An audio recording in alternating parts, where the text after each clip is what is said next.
So for the demonstrate part of my project, I chose to talk to you about reducing mistake anxiety with my students.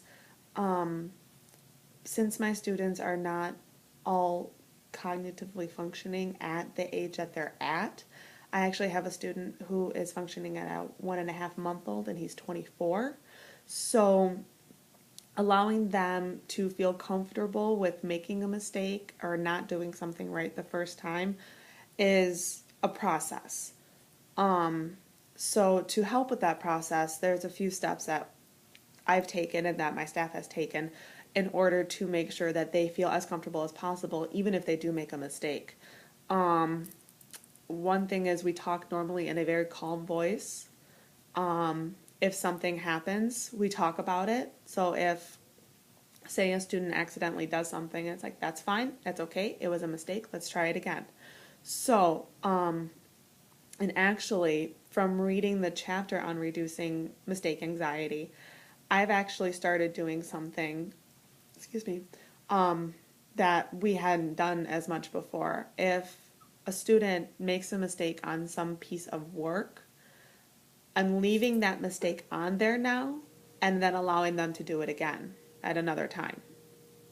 Not too far because I don't want them to lose what we learned, but like the next morning when they first come in before everything else starts, they're allowed to do it again so that they can understand that mistakes happen. It's okay. As long as you learn from it, that's the main thing. I actually have started incorporating that not just in math instruction, but throughout my entire day when it comes to different types of instruction. And I've actually found that the students enjoy that a lot more because I discussed it with them before actually starting implementing it, letting them know that this was happening because we hadn't done anything like that before. And they were really for it. They were excited about it, knowing that if they made a mistake that they could have a chance to redo it and learn from it. That was huge. So they were really welcoming with that idea. So far, none of them have made a mistake for me to actually use it and incorporate it, but knowing that it's there, I think gives them a little bit more peace of mind that there's not so much riding on this one thing that they're doing.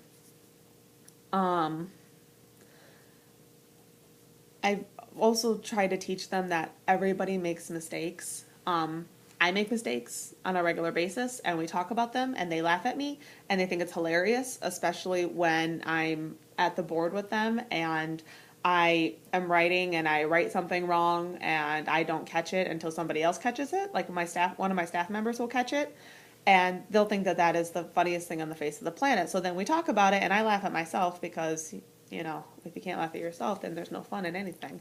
So being able to share with them that everybody makes mistakes. I make mistakes, they make mistakes, their parents make mistakes. Anybody can make a mistake.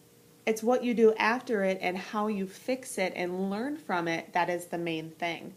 So one thing I really, really loved about the chapter on reducing mistake anxiety is I was able to take it and not just use it for math instruction, but also incorporate it into their daily routine and their daily life so that they can actually use it in multiple areas. And that's something that I always look for because my students are so diverse in their learning ability that I would like to be able to find things that they are more comfortable with and things that I can adapt in order to help them be more successful after they leave my classroom.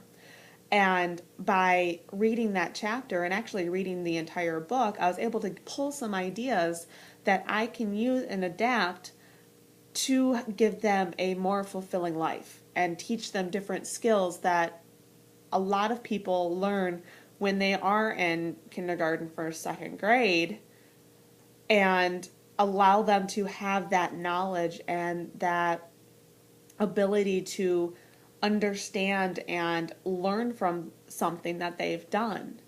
So I absolutely loved the chapter on reducing mistake anxiety because I think that has such a world feel to it that is able to be incorporated in many different aspects of a person's life.